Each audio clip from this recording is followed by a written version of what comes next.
इंतखाबी schedule जारी होने के बाद हल्का बंदियों पर एतराज नहीं उठाया जा सकता।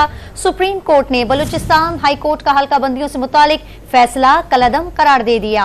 इलेक्शन कमीशन की अपील मंजूर कर ली। कायम मकाम चीफ जस्टिस सरदार तारिक मसूद ने रिमार्क्स दिए कि समझ नहीं आती सारे क्यों चाहते हैं कि इलेक्शन में ताखीर हो।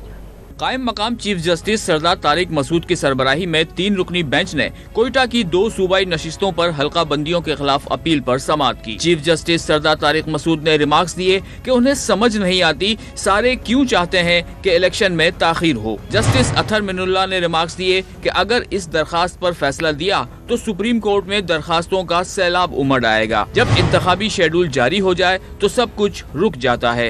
इलेक्शन कमीशन का सबसे बड़ा इम्तिहान है कि 8 फरवरी के इंतखाबात शफाफ हों।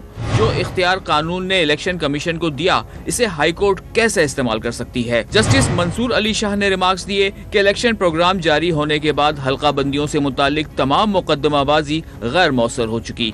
किसी इनफरादी फर्द को रिलीफ देने के लिए पूरे इंतखाबी अमल को मुतासिर नहीं किया जा सकता। इस हवाले से लकीर खींचकर हद मुकर्रर करनी है। बलूचिस्तान हाई कोर्ट ने सूबे की 2 नशिस्तों शीरानी और जोब में इलेक्शन कमीशन की हल्का बंदी तब्दील कर दी थी, जिसके खिलाफ इलेक्शन कमीशन ने सुप्रीम कोर्ट में अपील दायर की थी।